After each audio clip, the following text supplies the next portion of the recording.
I've never been the type to panic, but tonight I was drowning in it. My hands trembled as I stared at my phone screen, watching that notification flash like a neon sign screaming disaster. It's a match. 3 simple words that just destroyed everything I'd carefully built over the past 2 years at Sterling and Associates. Because the face staring back at me wasn't some random stranger or a cute guy from across town. It was William Van, my boss, the man who made my mornings hell with his impossibly high standards, who never smiled at anyone except clients, and who had this way of looking through people like they were transparent. And now he was looking at my dating profile. The profile I'd created during a lonely Friday night 3 weeks ago when my best friend convinced me I needed to put myself out there. The profile where I'd been honest about wanting something real, where I'd shared my love for late-night walks and old movies, where I'd posted photos that actually showed who I was beneath the corporate mask I wore every day. The username stared back at me mockingly, Mac Wanderer, creative enough to feel anonymous, specific enough to be identified if someone looked close enough.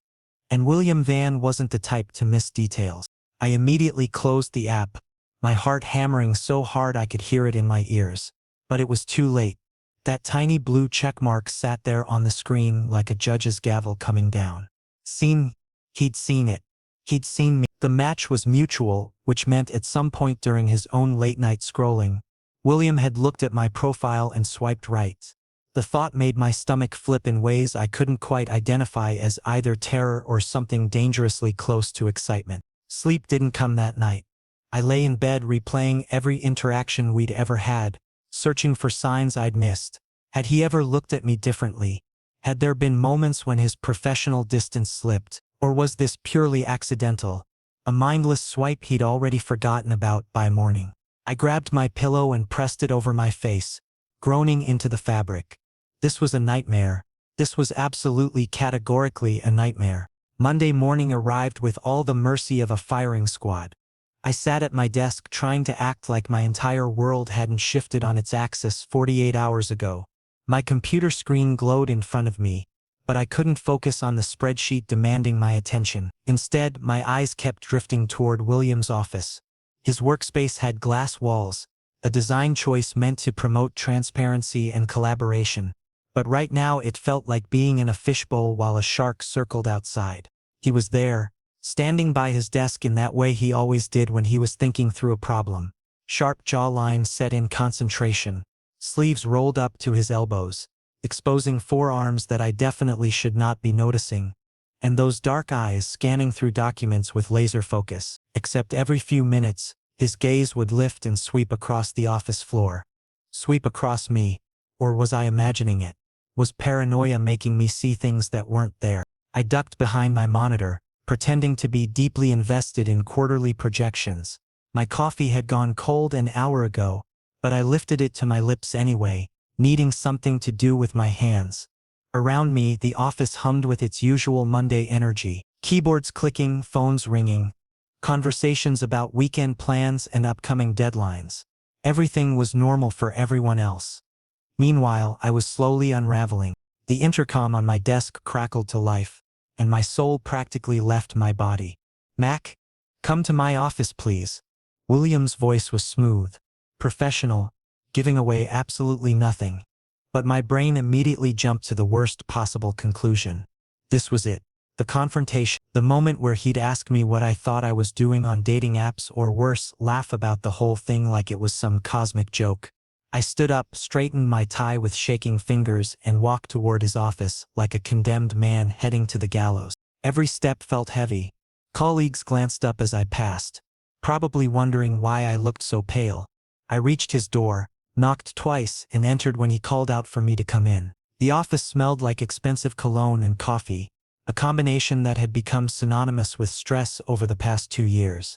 William was leaning back in his chair, fingers steepled under his chin, watching me with an expression I couldn't quite read. "Close the door," he said quietly. My hand found the handle and pulled it shut, sealing us in together.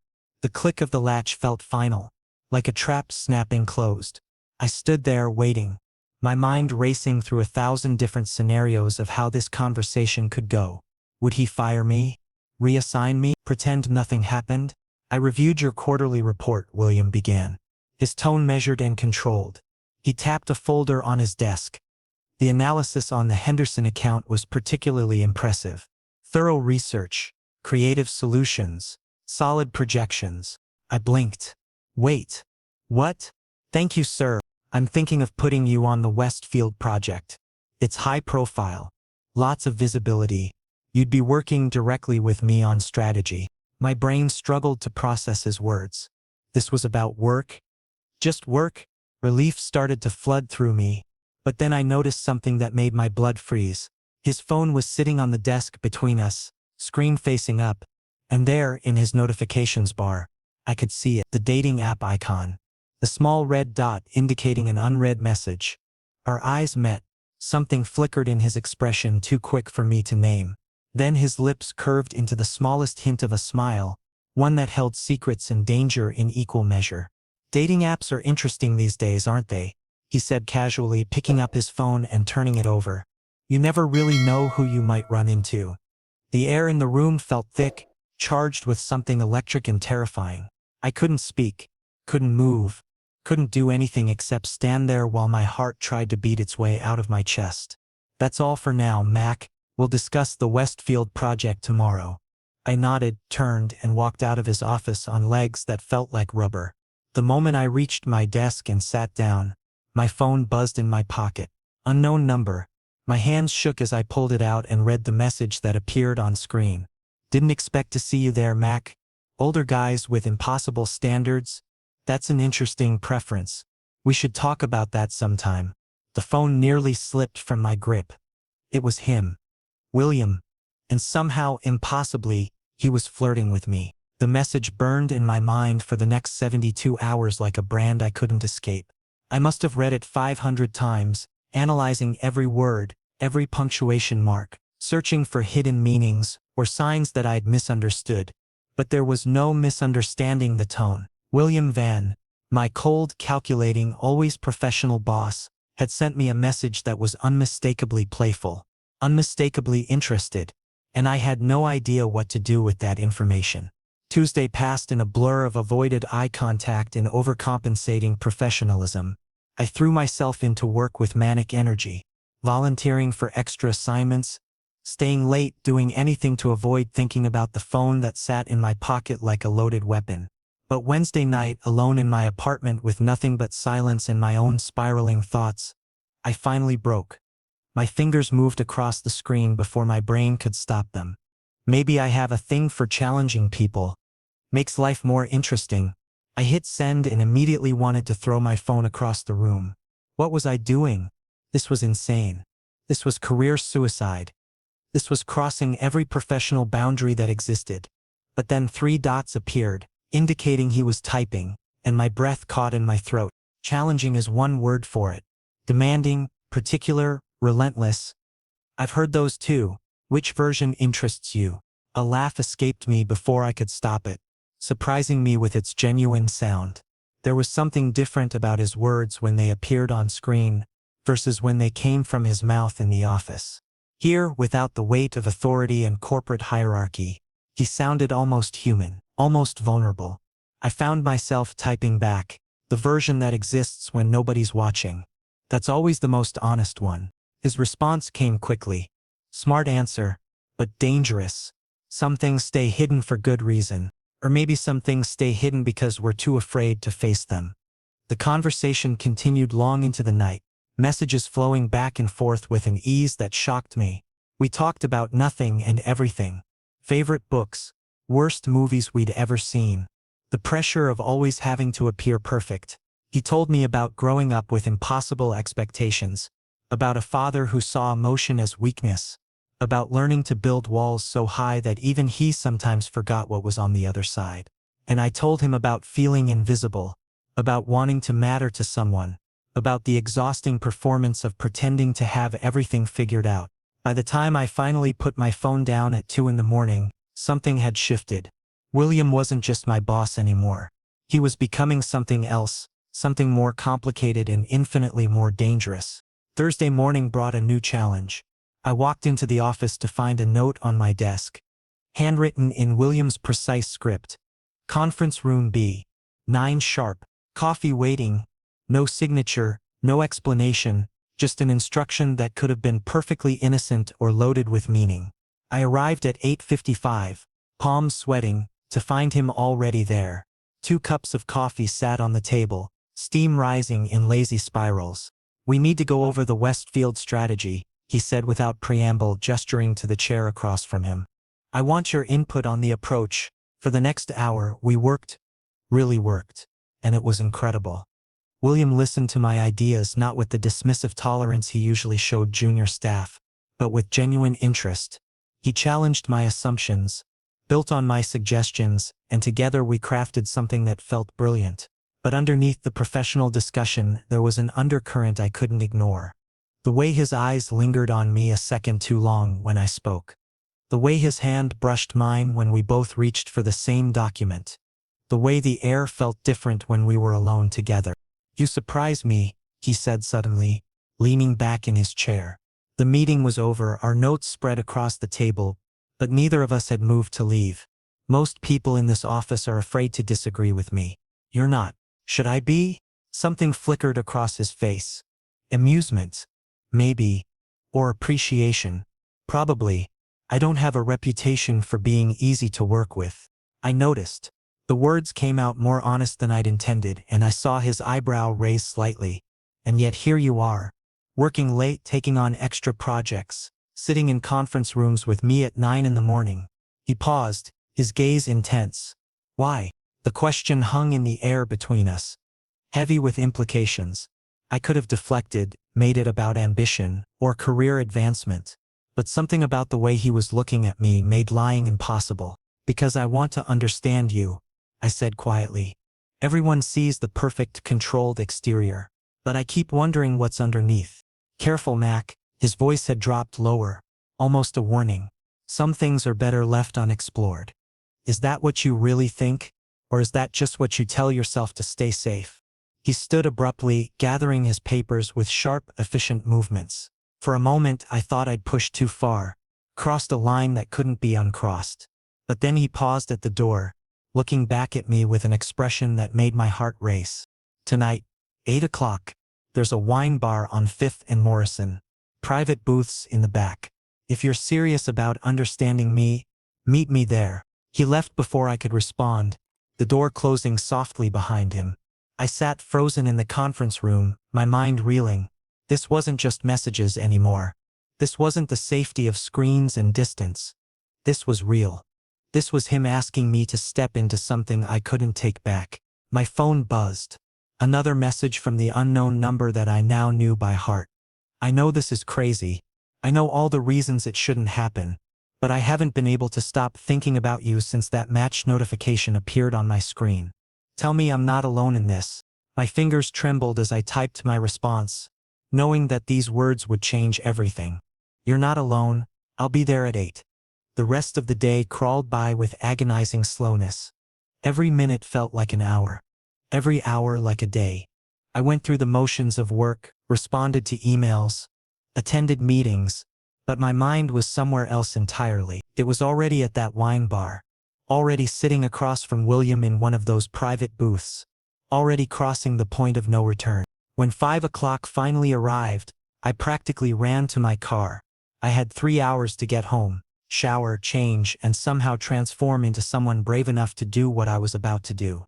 3 hours to prepare for the moment that would either ruin my career or change my life completely. As I drove through rush hour traffic, my phone buzzed one more time. "Wear something that makes you feel confident. I want to see the real you tonight. No more hiding." I smiled despite my nerves, despite my fear, despite everything. Because buried beneath all the terror and uncertainty was something else. Something that felt dangerously like hope. The wine bar looked different than I'd imagined, which somehow made everything feel more real. I stood outside Morrison's for a full 3 minutes, staring at the understated entrance with its warm lighting spilling onto the sidewalk. People walked past me, couples holding hands, friends laughing, all of them moving through their normal Friday evening while I stood paralyzed at the threshold of something that could destroy everything I'd built. My phone showed 7:58. I was early, but not early enough to turn back without looking like a coward. The door opened as I reached for it, and a couple emerged, wrapped up in each other and oblivious to my internal crisis. I caught the door before it closed and stepped inside. The interior was intimate, all dark wood and soft jazz, with booths lining the walls that offered privacy without complete isolation.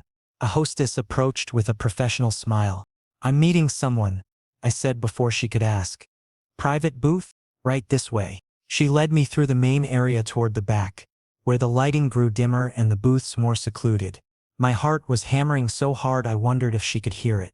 Then I saw him. William sat in the last booth, already there despite my early arrival, wearing a dark gray sweater that made him look softer somehow, more approachable than his usual suits. He stood as I approached, a gesture that felt oddly formal given everything we'd already said to each other through screens. "You came," he said, and there was genuine relief in his voice. "Did you think I wouldn't?" "I wasn't sure." He gestured to the seat across from him. "Part of me thought you'd come to your senses and realize how completely inappropriate this is." I slid into the booth, the leather cool against my back. "I definitely realized that. I came anyway." A smile tugged at his lips, the first truly unguarded expression I'd ever seen from him. A waitress appeared, took our order for wine and disappeared with efficient silence. Alone again, William leaned forward, his elbows on the table, and studied me with an intensity that made me feel exposed in the best possible way. "I need to tell you something," he began, his voice lower than usual. "That match notification, it wasn't an accident. I'd seen your profile 2 days before. I kept going back to it, reading what you'd written, looking at your photos. I told myself I was being ridiculous, that you were my employee and this was crossing every line imaginable. But then I thought about what you'd written in your bio." "What did I write?" I asked, though I remembered every word. "You said you were tired of surface conversations, that you wanted someone who understood the difference between being alive and actually living." He paused, something vulnerable crossing his face. "I haven't felt alive in years, Mac. I've been so focused on building this career, maintaining this image, that I forgot what it felt like to want something real. And then I saw your profile and I thought, maybe." The wine arrived, giving me a moment to process his words. We each took a sip, the rich red warming me from the inside. Around us the bar hummed with quiet conversation and clinking glasses, but our booth felt like its own separate world. "Why didn't you say something?" I asked. "At the office you could have just told me you knew. Because I wanted to see if you'd be honest first. If you'd acknowledge what was happening between us or if you'd pretend it away." He set down his glass, his fingers drumming against the stem. "And because I was terrified. I've spent 15 years building my reputation. One wrong move and I could lose everything. Getting involved with someone who works for me. That's not a wrong move. That's professional suicide. Then why are we here?" The question hung between us, heavy with all its implications. William was silent for a long moment, his dark eyes searching mine like he was trying to find an answer written somewhere in my face. When he finally spoke, his voice was barely above a whisper. "Because some risks are worth taking. Because every time I see you in that office, trying so hard to be professional while those messages sit between us, I realize I'm already too far gone to turn back." He reached across the table, his hand stopping just short of mine. "Because I'm 41 years old and I've never felt this completely derailed by another person." My breath caught. His hand was so close I could feel the warmth of it, could close the distance with the smallest movement. But I didn't. Not yet. "What happens Monday?" I asked instead. "When we're back in that office and you're my boss again?" "I don't know," he admitted. "I've been trying to figure that out for days. Maybe we compartmentalize. Maybe we're professional at work and something else outside of it. Maybe that's nice and impossible and I'm deluding myself into thinking we can have both. Or maybe one of us gets hurt." The words came out more bitter than I'd intended. "Probably me, since you hold all the power in this situation." His jaw tightened. "You think I have power here? Mac, you've had me completely undone since the moment I saw that match notification. I'm the one who's supposed to be in control, who's supposed to have all the answers, and instead I'm sitting in a wine bar breaking every professional rule I've ever followed, because I can't stop thinking about you." He finally closed that distance, his hand covering mine. So no, I don't think I'm the one with power here. The touch sent electricity through my entire body. His hand was warm, solid, real in a way that made everything else fade into background noise. I wanted to pull away, to maintain some semblance of self-preservation, but I couldn't make myself move. Instead, I turned my hand over, letting our palms press together, fingers beginning to intertwine. "This is insane," I whispered. "Completely. We could both lose everything." "I know. And you're still willing to risk it?"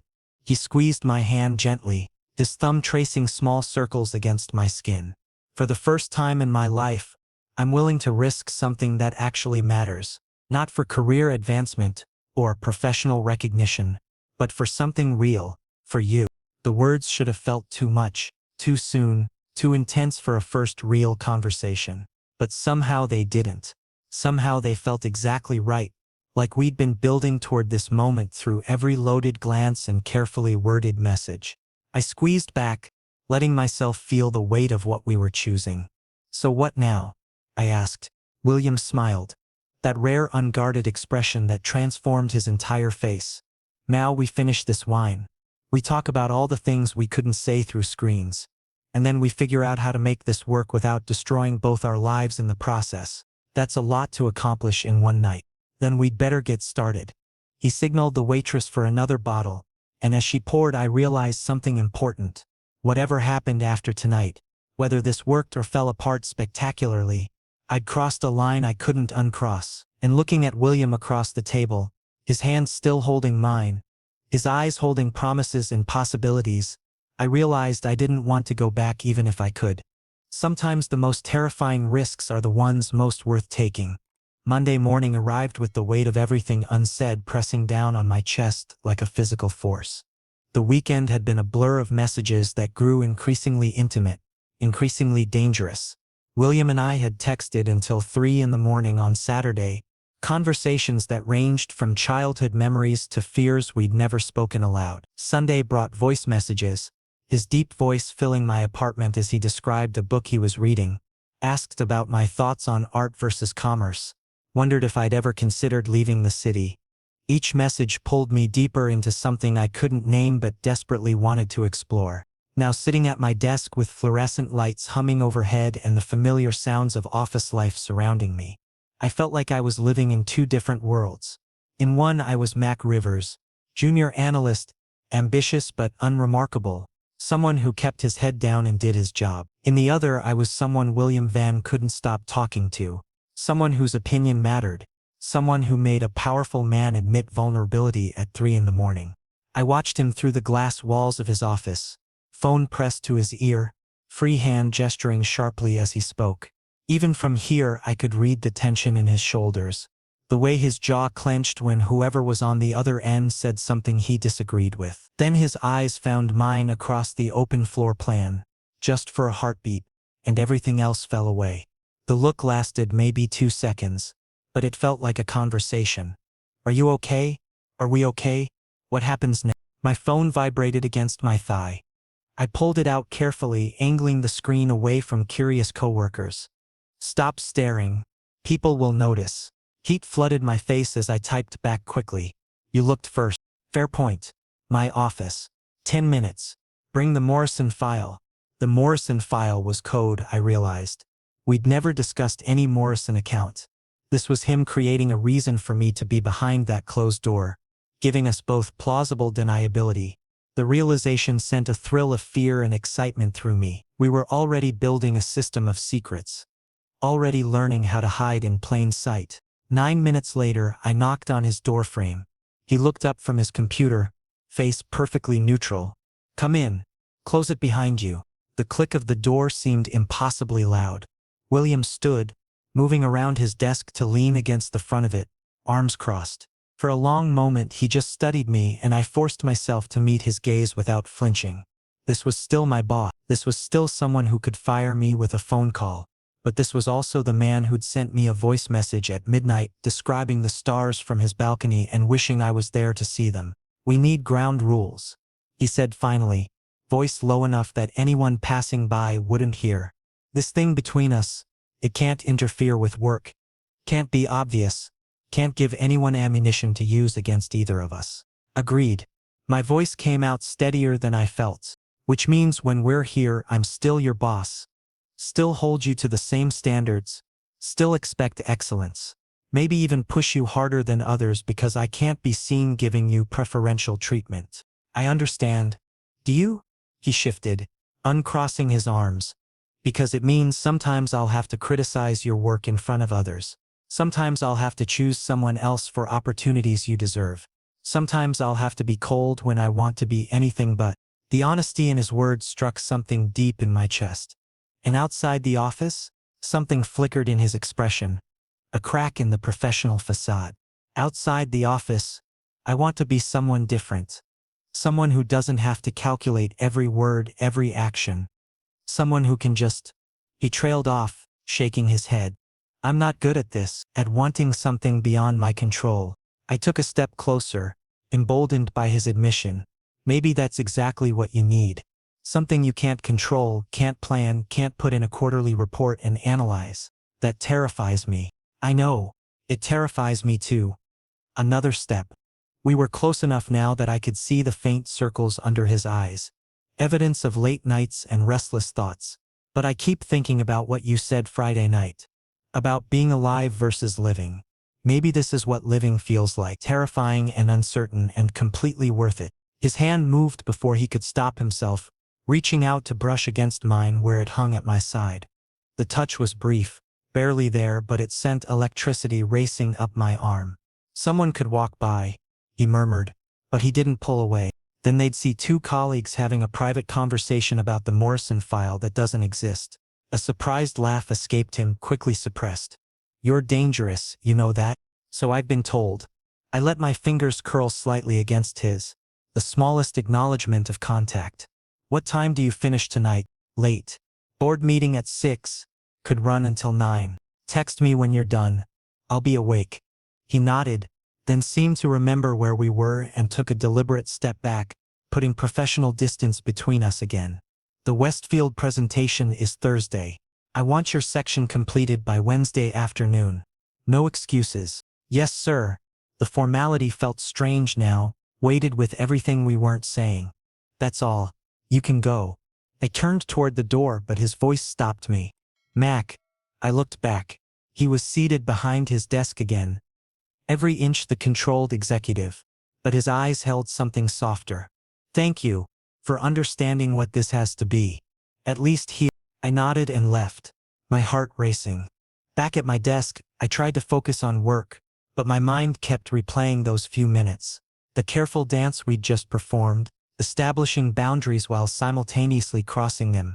The way he'd looked at me like I was a puzzle he was determined to solve. The brief touch that promised more when circumstances allowed. An email arrived from William an hour later, marked high priority. The subject line read, Morrison account follow-up, and the body contained a single sentence that anyone reading it would think was about a client meeting. Same place as Friday. Tomorrow night. 7:30. Don't be late. But I knew what it really meant. He wasn't willing to wait until Thursday.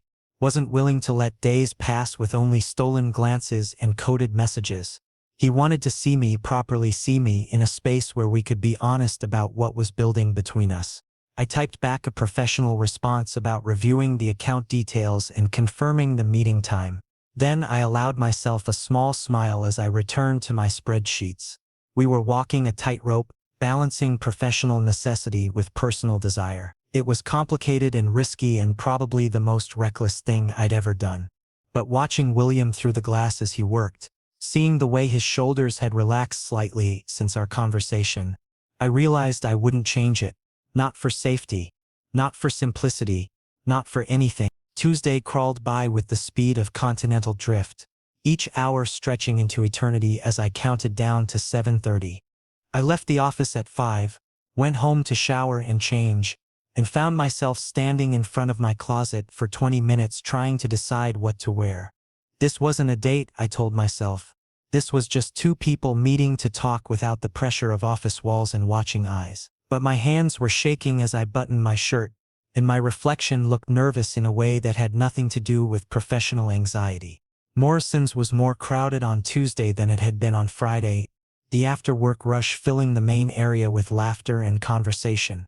I spotted William immediately, already seated in the same booth we'd occupied before, and the sight of him made my breath catch. He changed too, out of his suit and into dark jeans and a navy Henley that made him look younger, more approachable.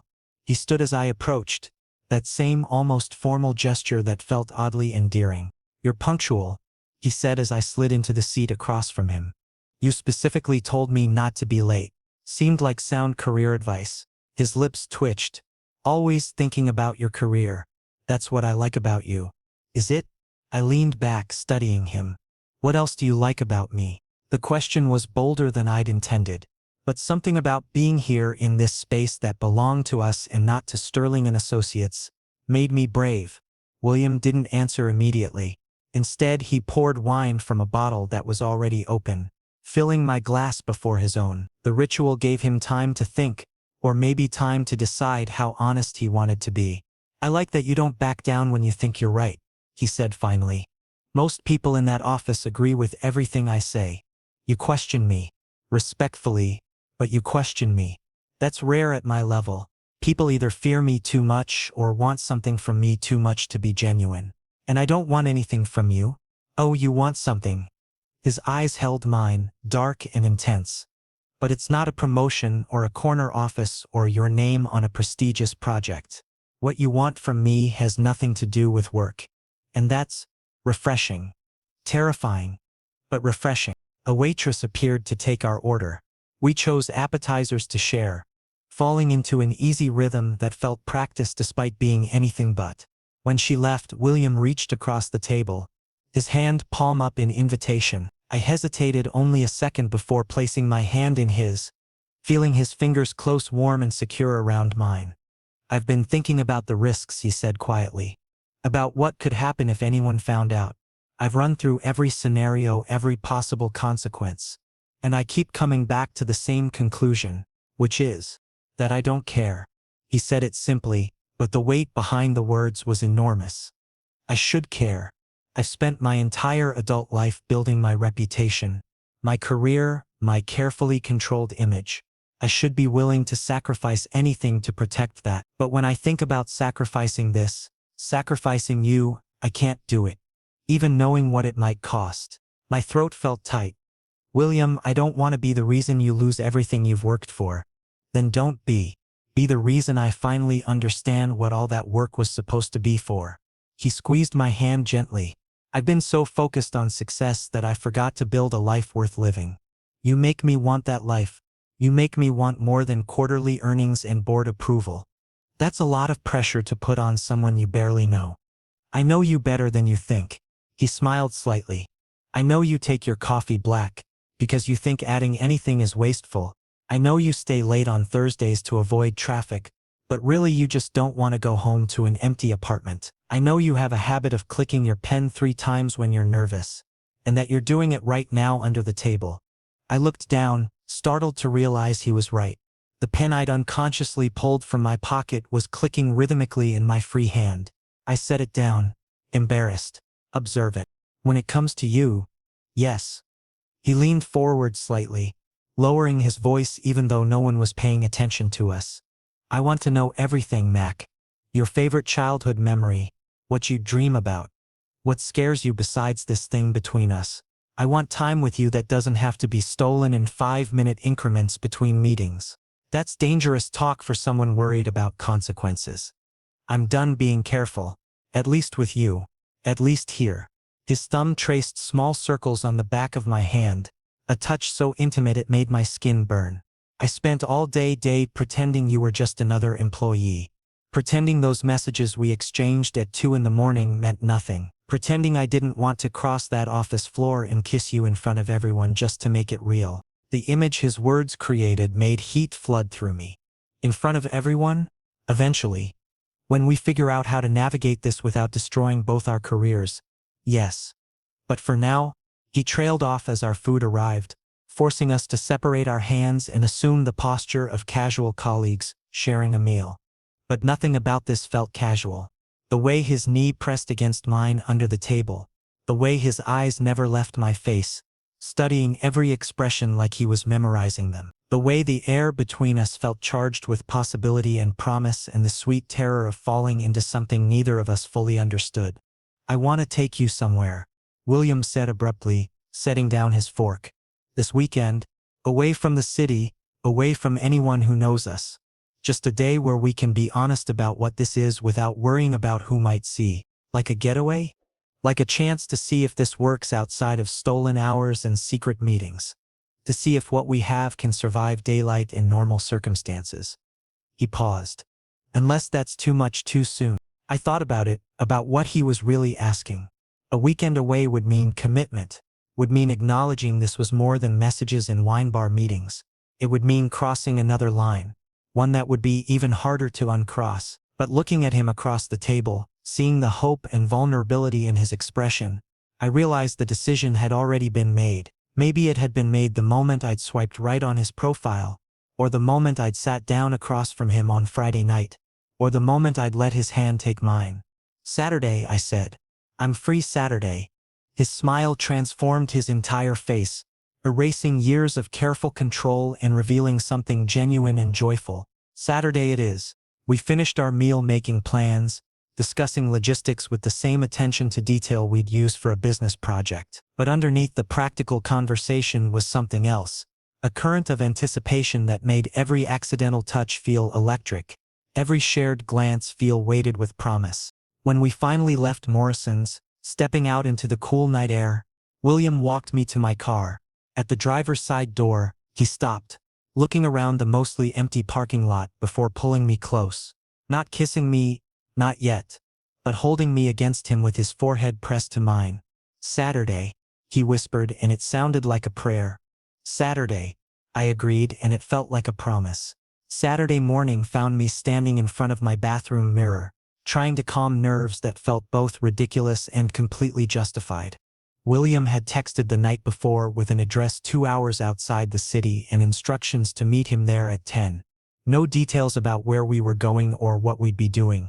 Just a simple message that read, "Trust me," followed by a location pin. I'd spent the evening oscillating between excitement and panic, packing and repacking an overnight bag even though he hadn't explicitly said we'd be staying anywhere. But the implication was there in the timing, in the distance, in the way he'd said a day like it might stretch into something more.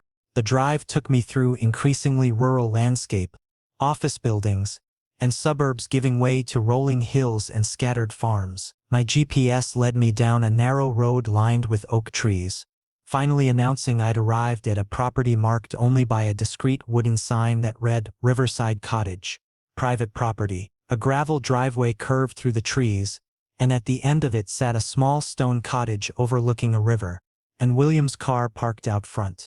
He was waiting on the porch, 2 coffee cups in hand, looking more relaxed than I'd ever seen him.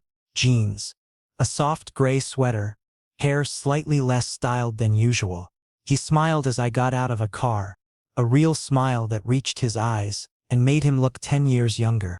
"You found it," he said, handing me one of the cups as I climbed the porch steps. "Your directions were very thorough. Should I be concerned that my boss knows about secluded cottages hours from civilization? This belonged to my grandfather. I inherited it 5 years ago but rarely use it. Too busy with work. Always another project. Another deadline." He gestured toward the door. "Come on, I'll show you around." The interior was cozy without being cramped. All exposed beams and stone fireplace and windows that overlooked the river. William gave me a tour that took maybe 5 minutes, pointing out the kitchen, the small study lined with bookshelves, the single bedroom with its iron frame bed covered in a faded quilt. That last room made the reality of the situation hit home. 1 bedroom, the implication was clear, even if neither of us had spoken it aloud. "I can sleep on the couch," William said quickly, reading my expression. "I didn't bring you here for that. I brought you here because I wanted time with you, without timers or interruptions. Whatever happens or doesn't happen, that's up to both of us." The consideration in his words eased something in my chest. "Thank you for saying that." "I meant it." He moved back toward the kitchen. "I picked up groceries. Thought we could make lunch together, take a walk down by the river, just exist without performing for anyone." We fell into an easy rhythm, cooking pasta while music played from his phone speaker, arguing playfully about whether garlic needed to be minced or pressed, laughing when I nearly knocked over the wine bottle reaching for pepper. It was domestic in a way that should have felt strange with someone I'd only recently started seeing as more than my boss, but instead felt natural. Right, like we'd done this 100 times before. After lunch, we walked along the river, following a worn path through tall grass. William told me stories about summers spent here as a child, before the pressure of expectations and the weight of family legacy had transformed him into someone who measured his worth in profit margins and productivity. I told him about my own childhood, about parents who'd wanted me to be practical, to choose security over passion, about the guilt I still carried for choosing business over art even though I wasn't sure art had ever really been my calling. Maybe it's not about choosing wrong, William said, pausing to look out over the water. Maybe it's about finding meaning in whatever choice you made. I spent years resenting the path I was on, thinking I'd sacrificed everything for success. But lately, I've been wondering if the path was fine and I just forgot to look up from it long enough to see where it could lead. And where does it lead? He turned to face me, sunlight catching in his dark hair and making his eyes seem warmer than usual. Maybe here. Maybe to you. Maybe to the possibility that success and happiness don't have to be mutually exclusive. Something in his tone made my breath catch. This wasn't flirtation or banter. This was confession, raw and honest in a way our previous conversations had only approached. I stepped closer, closing the distance between us until we were almost touching. I'm scared, I admitted. Not of you. Not really. But of what happens when we go back to reality. Of trying to separate this from work and failing. Of losing both you and my career in one catastrophic collapse. I know. His hands came up to frame my face, gentle and sure. I'm scared too. I've never mixed personal with professional. Never let anyone get close enough to matter more than my reputation. You've upended everything I thought I knew about keeping boundaries. Is that a bad thing? No. He smiled slightly. It's terrifying, but it's not bad. Nothing that feels this right could be bad. He kissed me then. Finally, after weeks of tension and possibility. It started soft, almost tentative, a question rather than a statement. But when I responded, pressing closer and tangling my fingers in his sweater, it deepened into something more urgent. All the restraint we'd been practicing, all the careful distance we'd maintained in public, dissolved in that moment. His hands moved to my waist, pulling me flush against him, and I could feel his heart racing in time with mine. When we finally broke apart, both breathing hard, he rested his forehead against mine. Stay tonight, he said quietly. Not because of obligation or expectation, just because I don't want this day to end at sunset. I want to make you dinner and argue about movies and fall asleep knowing you're here instead of 2 hours away. The invitation was about more than physical intimacy. It was about choosing this, choosing us, choosing to believe that maybe we could navigate the complicated mess we'd created. I thought about all the reasons I should say no, all the ways this could complicate everything. But standing there with his arms around me and the river murmuring behind us, those reasons felt distant and unimportant. Okay, I said. I'll stay. His smile was blinding. Yeah? Yeah. I kissed him again, briefer this time but no less meaningful. But I get to pick the movie, and you're not allowed to criticize my taste. No promises on that second part. We walked back to the cottage hand in hand, and for the first time since that initial match notification, I felt something other than anxiety about what William and I were building. I felt hope, complicated, risky, possibly foolish hope, but hope nonetheless. Whatever came next, whatever consequences we'd face when Monday rolled around and we had to return to being boss and employee, we'd have this day, this choice, this moment of choosing each other over fear. And somehow, that felt like enough.